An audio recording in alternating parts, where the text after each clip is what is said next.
दुनिया में पाकिस्तान जलील हो रहा है। जो बिलावल भुट्टो हिंदुस्तान गया है, जिस तरह का वहां रवैया हिंदुस्तान के फॉरेन मिनिस्टर का था, ये हम सब के लिए शर्मिंदगी का बायस है। इस मुल्क को जलीलो ख्वार करवा दिया। वहां पर ना तो किसी ने इनसे हाथ मिलाया, डॉक्टर जयशंकर ने इनके साथ शेक हैंड तक नहीं किया और वहां पर जाकर नमस्ते करके ये आ गए हैं, प्रणाम करके आ गए हैं और कुछ नहीं किया। और कश्मीर के लिए जो है वो भी कुछ नहीं कर पाए और उन्होंने कहा ये तो जनाब ऐसी इंसल्ट करवाई है इस कंट्री की बिलावल ने इंडिया जाकर। इनको जाना नहीं चाहिए था। जब आप कोई एजेंडा लेके ही नहीं जा रहे हो, कोई जाके बात ही नहीं कर सकते हो। बार बार आप कह रहे हो कि जी मैं एससीओ के लिए गया हूं, एससीओ भाई वहां एससीओ आपकी फूकी लगती है। वहां आप ना तो उसको कुछ दे सकते हैं, एससीओ को ना ले सकते हैं। एससीओ को क्या दे लेंगे आप? मैंने कभी ऐसा नहीं देखा कि किसी विदेश मंत्री को इतना जलील करा गया। मैंने कभी नहीं देखा। जैसे एक जमाने में शिकारी थे ना, जानवर का शिकार करते थे, फिर उसका पूरा वो जो अंदर का जो सामान था वो सारा निकाल के उसके अंदर भूसा भरते थे।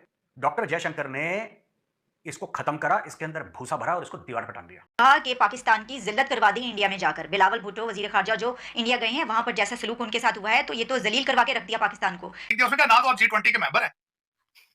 आप कहते नहीं आप बेगानी शादी में अब्दुल्ला क्यों दीवाना होकर फिर रहा है भाई? तो ये हुआ है और इमरान खान ने उसके बाद ये फैसला किया कि हम हर फ्राइडे को 20 मिनट्स के लिए धूप में खड़े होंगे। विटामिन डी की कमी जिन जिन के में थी वो सब खत्म हो गई।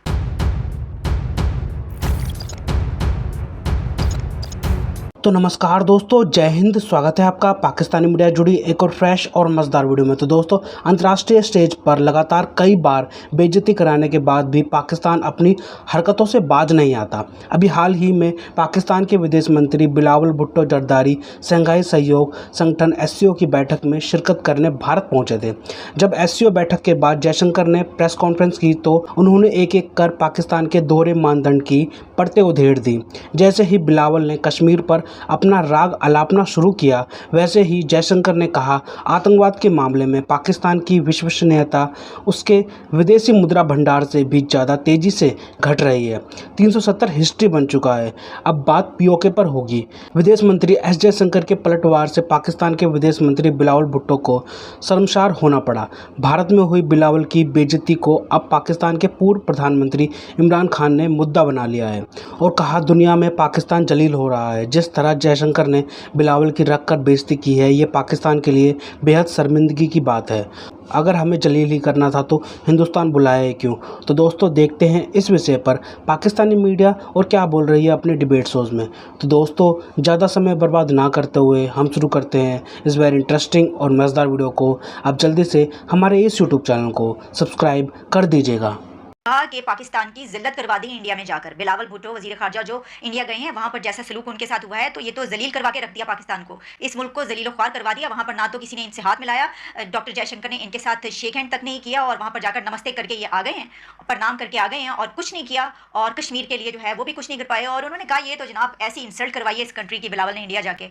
खान साहब ये तमाम बातें करते हुए ये भूल रहे हैं कि जब वो कश्मीर की बात करते हैं तो कश्मीर 370 का जो मुद्दा है वो उन्हीं के दौर में हुआ था। खान साहब अमेरिका तशरीफ लेकर गए थे, वहाँ पर ट्रंप साहब से मिले और गुफ्तगू हुई। ट्रंप साहब ने कहा लो तुम ये तो चुटकियों में काम मैं करवाऊंगा, देखना तो मैं कश्मीर का मसला मैं हल करवाऊंगा, मैं बिठाऊंगा। बस खान साहब के यहाँ पे पहुँचने की देर थी, वो एयरपोर्ट से निकले हैं। वहाँ पे उनको उनकी पार्टी के लोगों ने फूल हार पहना पहना के लगता था कि जैसे या तो ये हज करके आ रहे हैं वापस या फिर कोई बहुत बड़ा मार्का अदा करके आ रहे हैं। और उसकी फौरी बात हुआ क्या जी, उधर मोदी साहब ने अपना काम दिखा दिया, उन्होंने अपना फैसला कर लिया और वो फैसला सबके सामने आ गया। तो ये हुआ है और इमरान खान ने उसके बाद ये फैसला किया कि हम हर फ्राइडे को 20 मिनट्स के लिए धूप में खड़े होंगे। विटामिन डी की कमी जिन जिन के में थी वो सब खत्म हो गई। कितना बड़ा उन्होंने काम कर दिखाया। तो अब ऐसा सब होते हुए जो कि उनके दौरे हुकूमत में हुआ है, तो वो फॉरेन मिनिस्टर बिलावल भुट्टो के जिस तरीके से लते ले रहे हैं, तो मैं समझती हूँ कि ये इतना नहीं होना चाहिए। आप जो अपोजिशन है वो तनकीद करती है, क्रिटिसाइज करती है, लेकिन इतना भी नहीं, क्योंकि ऐसी अपोजिशन नहीं कर सकती जिसके दौर में ये सब कुछ, जिसकी वो इशू की बात करें, वो हुआ है। खान साहब के बच्चे वहां, उनकी प्रॉपर्टियां वहां, उनकी सारी जायदादें वहां। आपका तो लंदन है, आप तो आजाद हुए ही नहीं ना। मैंने कई दफा चीख चीख के कहा आपने तो पाकिस्तान बनाया ही नहीं भाई। ये फाइलों में बनाया था आपने। मेरे जैसे बंदों को आपने धोखा दिया, धोखा इस तरह दिया कि रोज कहते हुए इस्लाम का किला है। ये तो जी ये कहते हैं ये टूटने के लिए नहीं बना था, हालांकि कतर में टूट गया, टूट गया वो। बिल्कुल बिल्कुल। कहते हैं इस्लाम के नाम पे बना था, इस्लाम का किला है, तो इसको तो कुछ छेड़ ही नहीं सकता ना। हम खुद खाएंगे सारा लूट लूट के। वो कतर में टुकड़े उसके दो गए। फिर मुसलसल मेरे जैसे बंदों को कहा गया ये कोई अभी इंडिया अटैक कर देगा, अभी इंडिया हमला करेगा, भारत खा जाएगा खा जाएगा। 4 जंगें की चारों आपने खुद शुरू की।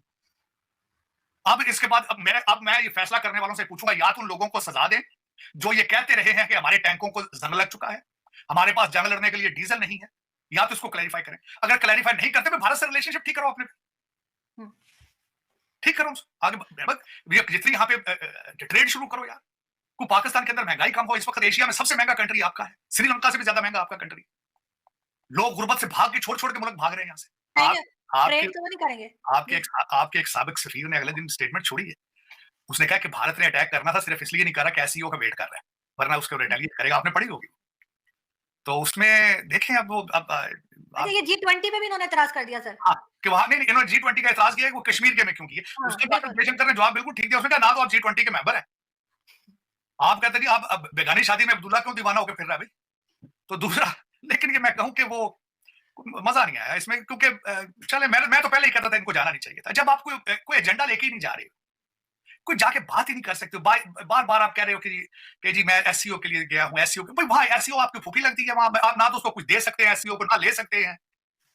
एससीओ को क्या दे लेंगे आप? आपने बड़ा मांग लिया लोगों से, बहुत खैरात मांगी, अब तो वो देते भी नहीं लोग आपको, तो ले अब क्यों गए फिर आप? पैसा जाया करने के लिए गए सर। ना गए होते तो भी लोग कहते हैं कि डर गए शायद आए नहीं। डर के कौन सा मेरा मकसद है वहां पे दलेरी दिखा के वर्चुअल कर लेते हैं। जहां पहले भी जाते तो वर्चुअल, पहले भी हर जगह वर्चुअल, यहाँ पे अमेरिका में अब कॉन्फ्रेंसों में नहीं आते, यहाँ भी तो वर्चुअल करते हैं, यहाँ वो भी कर लेते हैं। जाने का क्या, मुझे कोई बता दे ऑब्जेक्टिव क्या हासिल क्या किया वहां जाने से, क्या किया? एक वो उल्टा सीधा सा इंटरव्यू है, उसमें ईटीडी से डिस्कस डायलॉग करके आ गए। वरना मेरे ख्याल में आपकी बात बिल्कुल मैं एग्री कर रहा हूं, जिन हालात पे खड़े थे आप उससे भी 2 फीट पीछे चले गए, बल्कि आपने बजाय ठीक करने के हालात मजीद खराब कर दिए और ज्यादा आपने आपको एक्सपोज किया। ज्यादा मैं खुश नहीं, मुझे तो खैर अफसोस है, दुख है, क्योंकि मैं आपको पता है कि मैं सबसे बड़ा एडवोकेट हूं कि इन दो ममालिक के अंदर रिलेशनशिप ठीक होनी चाहिए, मैं सबसे बड़ा एडवोकेट। लेकिन सर आने जाने से ही तो ताल्लुकात बनेंगे, ठीक है। अभी पहला ट्रिप इनका विजिट था वो अच्छा नहीं रहा, हो सकता है नेक्स्ट विजिट जो प्राइम मिनिस्टर का उसमें, क्योंकि नवाज शरीफ साहब की तो एक रही है ना मोदी जी से भी और इंडिया के साथ, क्योंकि बिजनेस माइंडेड है दोनों, तो हो सकता है उस चीज को लेकर थोड़ा कुछ बेहतरी आए। नहीं, मेरा ख्याल नहीं, उसकी वजह ये थी या तो फिर हमारे मिलिट्री चीफ जाते या किसी फौजी भाई को भेज देते इस एससीओ में, या तो फिर जो कुछ वो उसको इख्तियार तो होता ना भाई, कुछ पर क्या करते। ये तो बच्चे देखे ना, उसके तो इख्तियार ही कुछ नहीं है, ना वो बोल सकता है ना चल सकता है। अभी तो आप शुक्र करें उन्होंने इंटरव्यू दे दिया, या वहां गए इशारों में बातें नहीं की उन्होंने, वो क्या हो रहा है? लेकिन मैं देखिए, अगर जाना था तो कुछ लेकर जाते, आइस ब्रेक करते, कोई अच्छी खबर वहां से लेकर आते, तो उसमें से कोई रिजल्ट निकलता ना। ये मेरा आपको मैं गए हैं तो क्या निकल के आया? कुछ भी नहीं निकला। क्या करते हैं, एक डब्बे में हाफिज सईद को पैक करके ले जाते हैं, हाफिज सईद वो उनके कंट्रोल में नहीं है, वो बिलावल साहब का वो पे ग्रेड नहीं है उसका, वो डिस्कस ही नहीं करते, वो तो नाम ही नहीं, उनको तो पता भी नहीं होगा। उन्होंने कहा हूँ हाफिज सईद हूँ, तो उनको क्या? सर ये तो कुलभूषण करके, सर कुलभूषण बेचारा इकलौता एक हमने उनका जासूस पकड़ा हुआ है, हर जगह उसको बता देते हैं। अच्छा वो 10 चीजें गिना देते हैं, पता नहीं पठानकोट, बम्बई अटैक, क्या क्या बता देते हैं, हम यहाँ पे सिर्फ कुलभूषण करते रहते हैं।